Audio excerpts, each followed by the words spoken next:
Hello students. आज का हमारा लेक्चर है white box and black box testing techniques.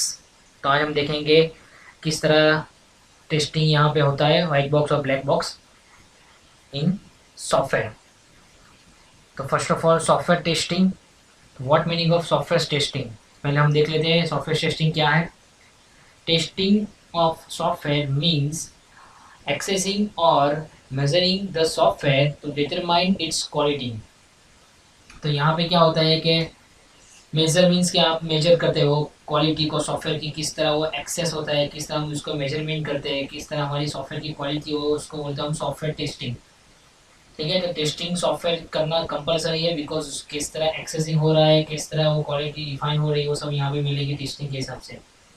ये आपका डेफिनेशन है सॉफ्टवेयर टेस्टिंग का। फिर नेक्स्ट क्या है, area of testing is one of the key process area of project life cycle. Means यहाँ पे क्या है कि टेस्टिंग की जो एरिया है वो one of the key process area of project life cycle. तो यहाँ पे जो प्रोजेक्ट हम क्रिएट करते हैं, ठीक है, तो उसकी वो लाइफ साइकिल है बिकॉज टेस्टिंग के बिना हम कभी भी सॉफ्टवेयर को हम कस्टमर को नहीं देते। तो ensuring the quality of the software, जब तक वो सॉफ्टवेयर की क्वालिटी जब तक श्योर नहीं होगी तब तक हम यहाँ पे कस्टमर को सॉफ्टवेयर प्रोवाइड नहीं करते। तो ये है हमारा सॉफ्टवेयर टेस्टिंग, जो आपको पता होना चाहिए उसकी definitions.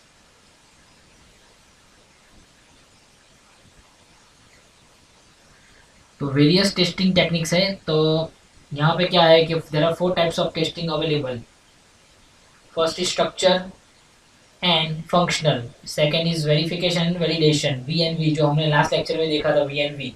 Third is static and dynamic, and fourth is white box and black box. तो हम आज देखेंगे white box and black box testing किस तरह यहाँ पे वर्कआउट होता है।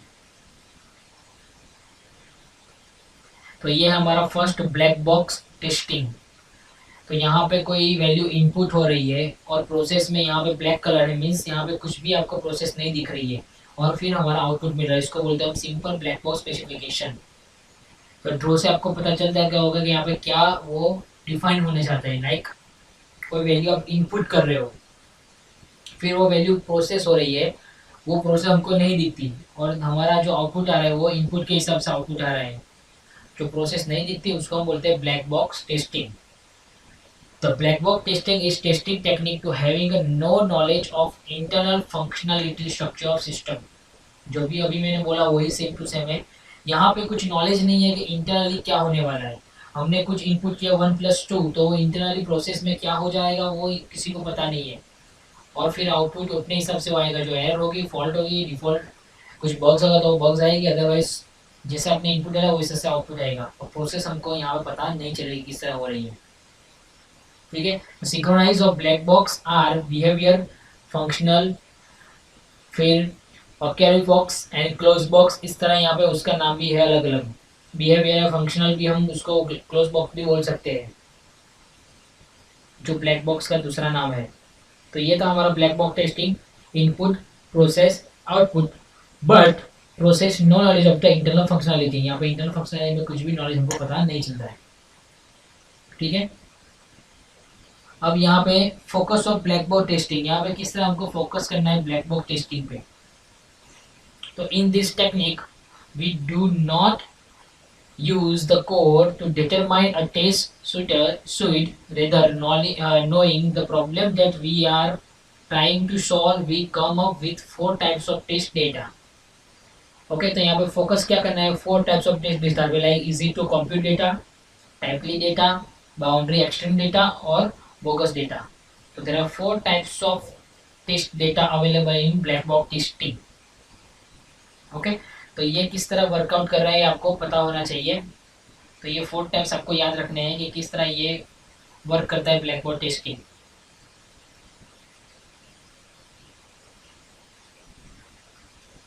एडवांटेजेस क्या है ब्लैक बॉक्स के। एडवांटेजेस में यह है कि फिर more effective and larger unit of code than glass box testing. Okay, glass box का मतलब है व्हाइट बॉक्स है, सिंपल।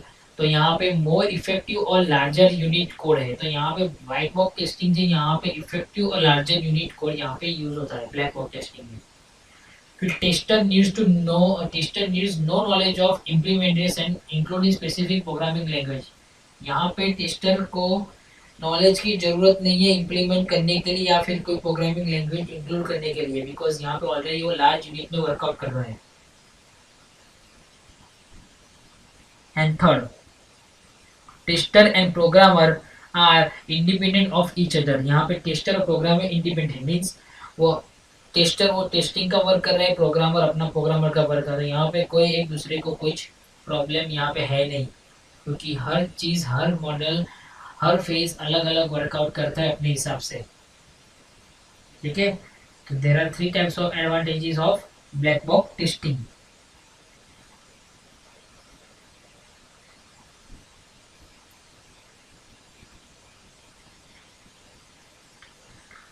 फिर है disadvantages of black box testing. अब एडवांटेजेस है तो डिसएडवांटेजेस तो होगा ही।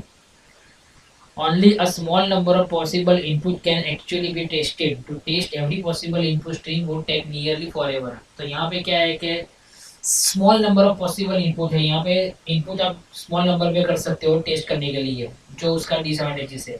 सेकेंड है without clear and concise specification test case are hard to design. ठीक है, यहाँ पे क्लियर विदाउट क्लियर यहाँ पे आपको डिजाइन करना थोड़ा हार्ड है ब्लैक बॉक्स टेस्टिंग में। And third, there may be unnecessary repetition of test input if the tester is not informed of test case the programmer has already tried.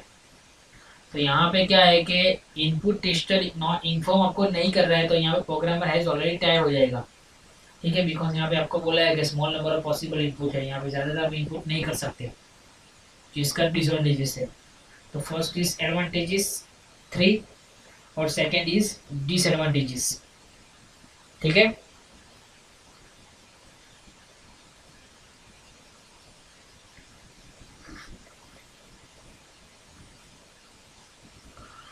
अब next is हमारा white box testing.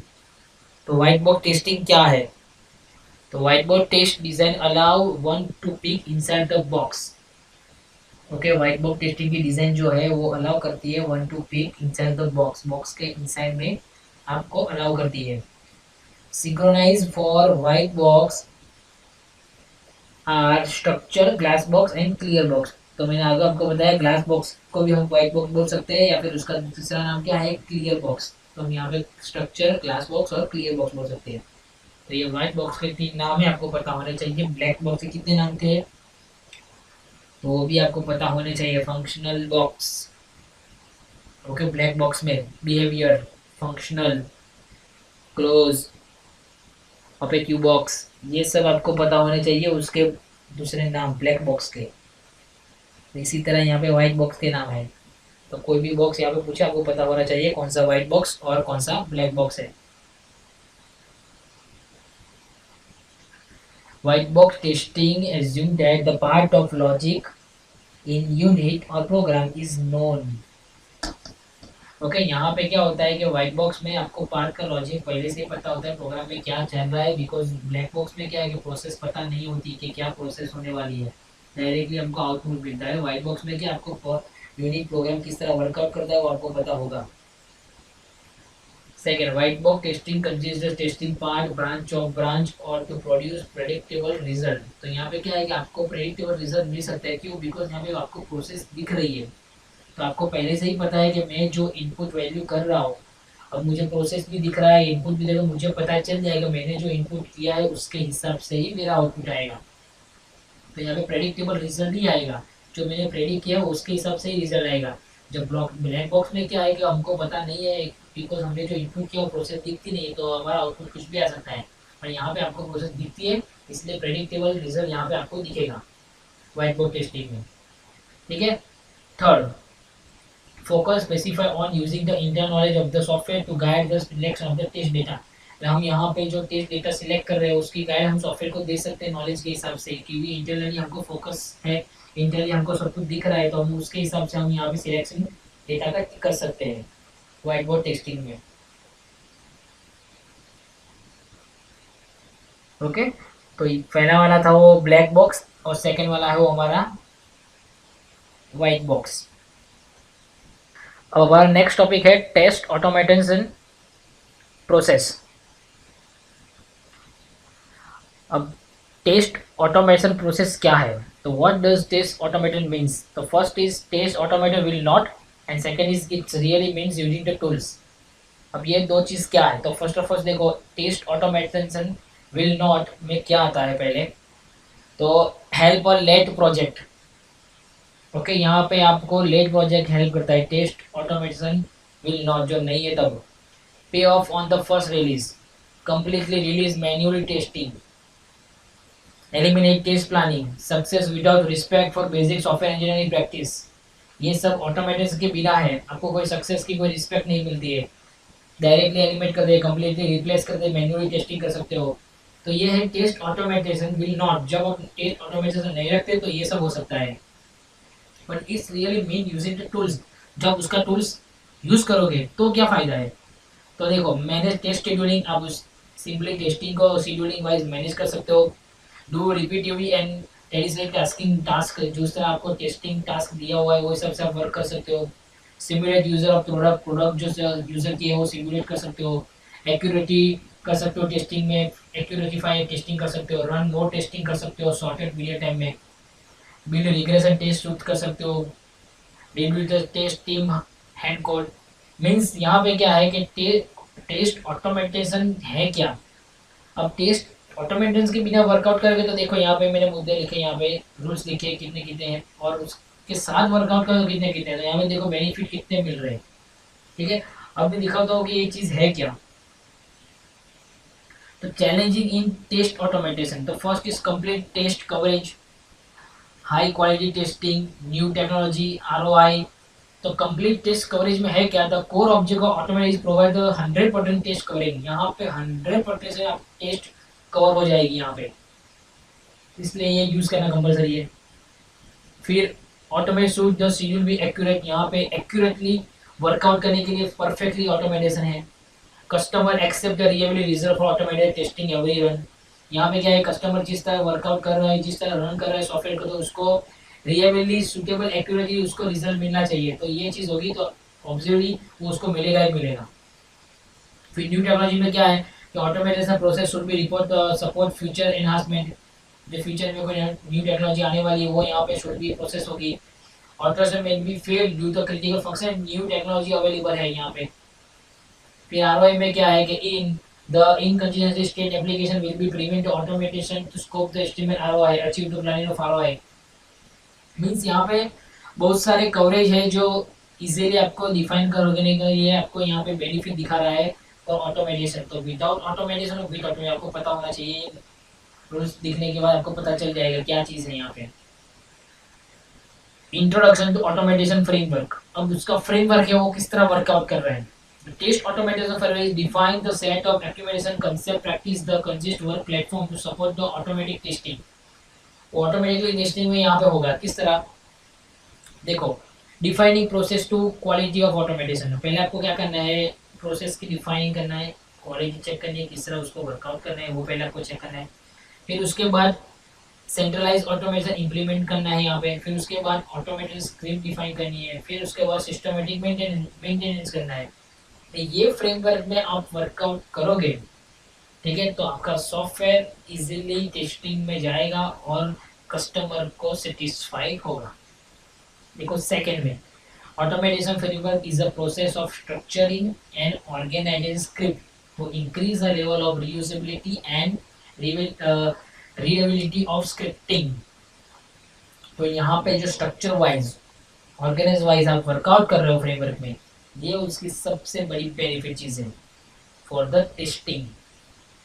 तो ये framework है, आपको पता होना चाहिए कि वो फ्रेमवर्क क्या है ऑटोमेशन का। अब फ्रेमवर्क के फीचर्स क्या है, तो देखो features, well defined architecture design कर सकते हो। Less time to test large data, बड़े बड़े डेटा टेस्टिंग कर सकते हो लेस टाइम में। Script execution in multiple environment कर सकते हो। Easy to faster efficiency analysis result block है। Easy debugging and scripting maintenance है। तो ये सब चीज़ उसके फीचर्स है जो आपको पता होने चाहिए, उसके फीचर्स। ओके, तो देखो फीचर्स भी, there are 5 types of features यहाँ पे लिखे हुए। ऑटोमेटेशन फ्रेमवर्क के फीचर्स। फिर उसके बेनिफिट्स भी है। बेनिफिट्स में क्या है, बेनिफिट ऑफ ऑटोमेटेड फ्रेमवर्क में क्या, first standard process in production and highly quality of automation with the low cost. तो ये देखने से ही पता चल जाता है क्या स्टैंडर्ड प्रोसेस यहाँ पे होगी स्टैंडर्ड वाइज, और यहाँ पे देखो high quality of automation with lower cost. Lower cost में आप हाईली क्वालिटी यहाँ पे ऑटोमेट कर सकते हो। फिर देखो स्टैंडर्ड प्रोसेस में there are two types, free from dependency and future enhancement support. और यहाँ पे देखो reusability and readability of scripting, यहाँ पे यूज भी कर सकते हो स्क्रिप्टिंग को, यहाँ पे फीचर एनहांसमेंट भी हमारे पास है, और यहाँ पे फ्री फ्रॉम भी डिपेंडेंसी है। तो ये है हमारा benefit of automation framework. Okay, तो ये सब चीज़ आपको पता होनी चाहिए, उसके बेनिफिट्स, फिर उसके फीचर्स किस तरह वर्कआउट कर रहा है, उसके फीचर्स क्या फ्रेमवर्क के, फिर उसका फ्रेमवर्क ऑटोमेटेशन फ्रेमवर्क, चैलेंजेस क्या है, और ये रहा हमारा ऑटोमेटेशन के बिना या फिर अब ऑटोमेटेशन यूज करके उसके साथ क्या है। तो ये था हमारा second topic, test automation means क्या है, उसका मीनिंग। ओके, तो अब फर्स्ट जो क्वेश्चन था वो testing black box and white box testing, and second question जो हमारा था वो टेस्ट ऑटोमेटेशन प्रोसेस। और ये है हमारा assignment questions, how many various testing techniques, वो आपको लिखना है। ऑटोमेटेशन फ्रेमवर्क फीचर्स, कितने फीचर्स से आपको यहाँ पे ऑटोमेटेशन के फ्रेमवर्क के लिखने हैं। और challenges in test automation, test automation में चैलेंजेस क्या है वो आपको लिखने हैं। ओके, तो ये there are 3 question in assignment, okay, for the attendance. तो ये लिख के आपको सबमिट करने हैं।